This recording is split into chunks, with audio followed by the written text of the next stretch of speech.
What's going on, everyone? So welcome to my latest video. This is my review for the 2023 film, The Killer. So The Killer is the latest film from director David Fincher, same director that gave us Gone Girl, Social Network, Seven, Fight Club, Zodiac, and many more. As you can tell by this shirt, I am a huge fan of David Fincher. He is one of my favorite filmmakers of all time, might be my favorite, but so much so, I love David Fincher's work so much so that I actually went out of my comfort zone today. So a little bit of background information about me. So prior to having AMC A-List, I had MoviePass. And with MoviePass, I would go to Regal and AMC theaters, especially the ones that were close to me.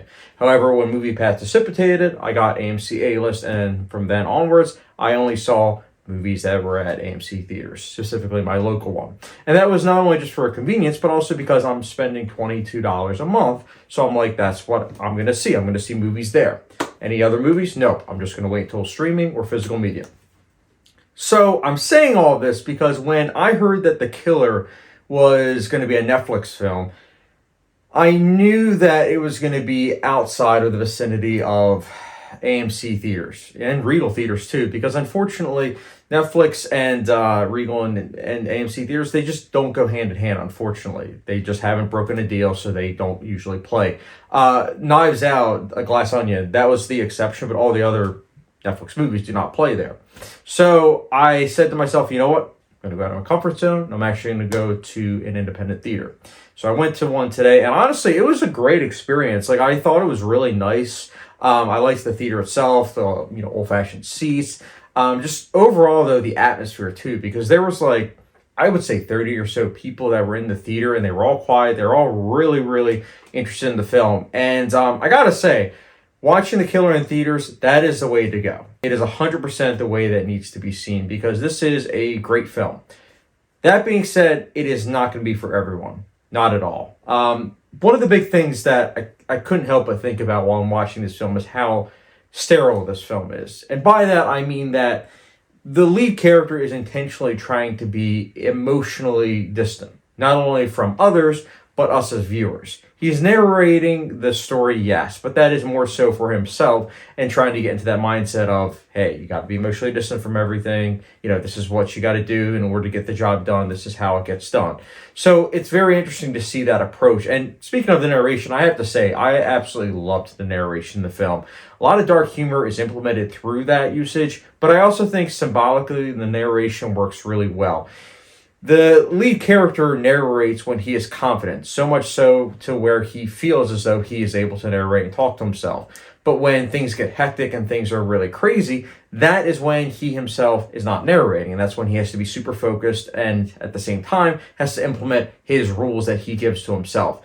In this way, the movie reminds me a lot of like Drive and then Thief. And I mean that in the best way possible, where you see characters that are really, really good at their job, that are very focused, but at the same time, this might alienate certain viewers. And I can understand that, but if you are really into filmmaking, I would highly implore you to watch this, because the filmmaking, it's incredible, which is no surprise because it is a Fincher film. But again, the emotionally distant approach of this film isn't going to work for everyone. I would say, I would AKA this to not only those movies I mentioned, but I would also mention it to be in the lines of like Dexter, the TV show, specifically the later seasons, where what the lead character is saying doesn't always match his actions and vice versa. And I think that that's an interesting approach, because there are a lot of times in life where someone will say something and their actions don't necessarily match that. And I think that that's something that, for me, leaves a lot of room for moral complexity to these characters, but also discussion. And I think this film definitely does that. It is a simple story told excellently well. Fincher's directing is top-notch. I have to say that this is yet another film where he has product placement that is actually incredibly well done. For instance, McDonald's has product placement in this, and the lead character, he gets the sandwich and he removes like the bread and just focuses on the meat. Why? Because he doesn't want to have the carbohydrates that are going to slow him down. He wants to eat the meat, to focus on the protein, so that way he will be more focused. And the same thing with having like a banana or a protein shake. This is a character that is more so focused on having things in his body that are really good for him. And I think that that's something that is also interesting, because something like The Girl with the Dragon Tattoo, Fincher will have it where a character has McDonald's, but they'll eat like pretty much all of the bad stuff in McDonald's, like the whole thing. And it's more so because that character is so busy and so focused that is why they are focusing on having all this junk food and everything. As opposed to the killer, this is a character that has time to choose the food that he wants, because as he states in the beginning of the film, he has a job that can be quite tedious at times. And I think that this is, again, a lot of things going on in this film where it's amazing how Fincher is showcasing to us as audience members that you can tell a story to be simple, but you can have a lot of complexity underneath all of that. I also want to touch on the cinematography. This is yet another example of David Fincher giving incredible directing to the cinematographer, because I absolutely love the camera movement. It's quite strong. Love the color grading, the lighting, the shadows are really good. I think that, as I mentioned, the camera movement goes really well with, again, the lead character's mindset, but so too does the camera angle choices. I also think Trent Reznor and Atticus Ross's score is impeccable.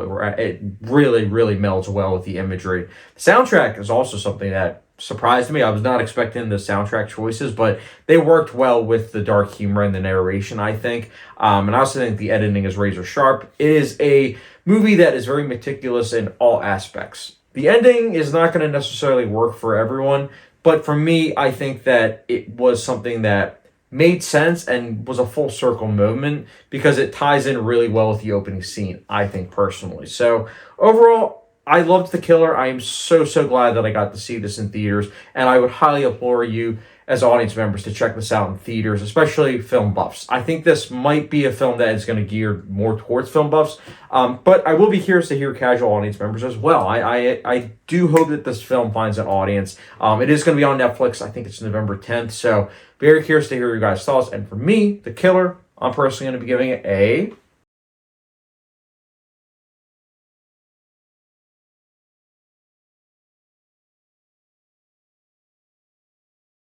But yeah, guys, The Killer, for me personally, it's definitely one of my favorite films of the year so far. But I'm very curious to hear your guys' thoughts on what you guys liked about the film. And also, if you've seen all of Fincher's films or many of his films, where does this rank in terms of his work? Let me know in the comment section down below, guys. And as always, don't forget the subscription, notification bell, follow me down on Letterboxd, and I will catch you guys later.